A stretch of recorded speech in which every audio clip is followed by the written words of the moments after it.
Mrs. Stuart, dah ready bila perancangan secara detail tentang Liga Malaysia ini dibuat? Awal tahun, tahun lepas, 2 tahun lepas? Actually perstrukturan tu bermula hujung tahun lepas. Perbincangan setelah saya masuk dalam MFL pada bulan September, antara pergerakan pemodenan bola sepak kita adalah untuk kita meneliti struktur liga kita, area the pro and cons atau daripada struktur liga kita, memastikan pembangunan dijaga dan pengkomersialan kita kena tentukan disebabkan tahun ini juga dijadikan tahun untuk kita memastikan renewal of kita punya broadcast rights, kita renewal of sponsors, kita dapat memastikan struktur itu sesuai untuk modern football. Modern football ni bukan atas padang saja, tetapi pembentukan ekosistemnya.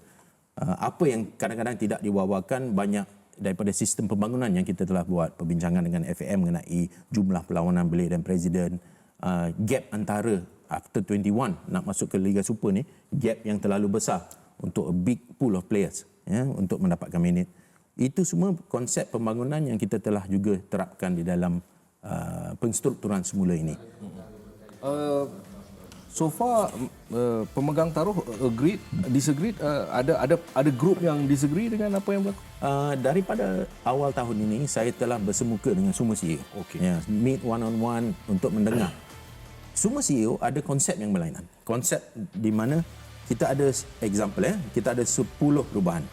Mungkin JDT setuju dengan 8, tak setuju dengan yang nombor 1, nombor 2. Mungkin PJCT setuju dengan 8, tapi tak setuju dengan nombor 5, nombor 6. Baik. Semua CEO daripada latar belakang yang berbeza, daripada size pasukan yang berbeza, size klub yang berbeza, ada penelitian. Tetapi secara dasar, perubahan dan perstrukturan ni diperlukan oleh sistem kita, diperlukan oleh pasukan kita, dan diperlukan dan dilihat sebagai satu benda positif daripada kesemua pasukan.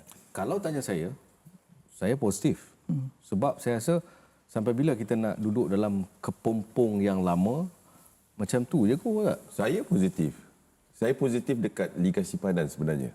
Sebab kalau tidak kita akan ada feeder club yang age dia open. Jadi untuk Liga Simpanan ni saya lihat dia umur ke under 23 8 orang wajib dan 3 pemain lebih umur ataupun foreigner, 3, 2 boleh main, 1 duduk kat bench. Jadi bagi saya inilah yang saya tunggu sebab peluang mereka untuk beraksi amat limited sekali kan. Cuma dengan perubahan ni, adakah jadual perlawanan tu akan mengganggu sebab apa yang kita lihat, kita ada national media duty lagi ataupun apa, sebab perlawanan akan bertambah hampir 34 game lebih kurang macam tu. Jadi perstrukturan jadual perlawanan tu amat penting sekali. Ya, betul.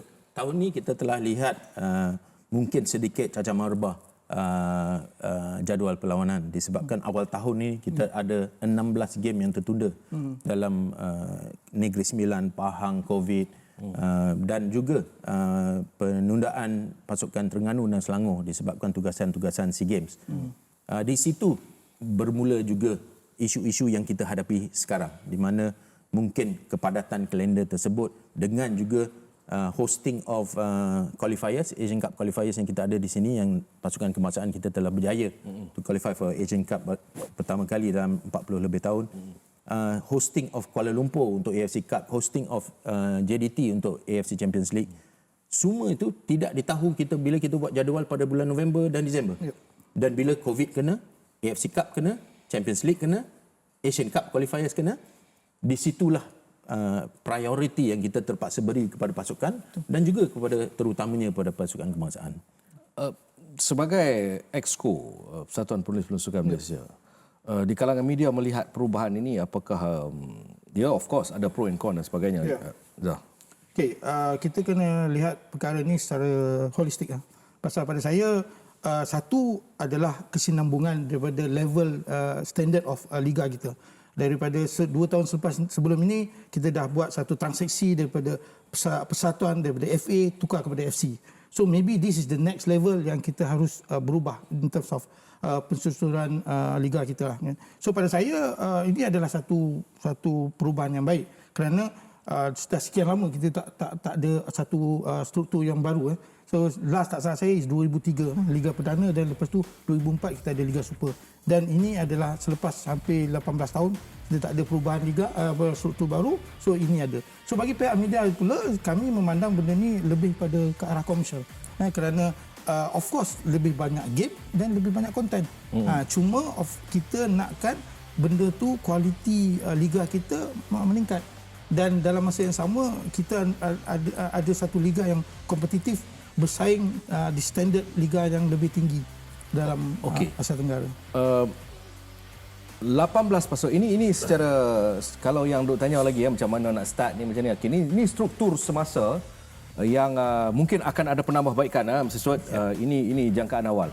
Okey, ini 18 pasukan yang terlibat. Lihat bagaimana permulaannya daripada peringkat akar umbi di bawah under 14. Ini 2023 18 pasukan, 2024 16 pasukan. Okey, saya lebih suka untuk membawa kepada bagaimana pasukan-pasukan ini bersiap sedia. Okey, bersiap sedia dari segi game ni akan banyak. You akan travel ke Sabah Sarawak, costing. Sabah Sarawak ke Semenanjung, costing. Macam awak tak berfikir tahun depan kan? Mungkin dia beralih pasukan lain, mana kita tahu. Soalan.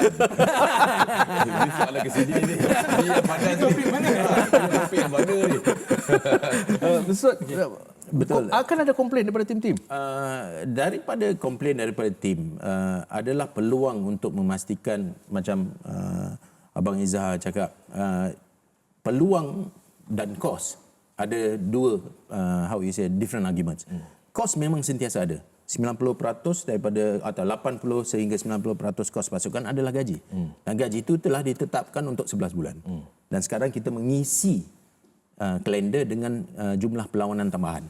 Jumlah perlawanan tambahan daripada struktur kelab, ada pasukan yang meminta lebih banyak perlawanan. Disebabkan ada revenue tambahan.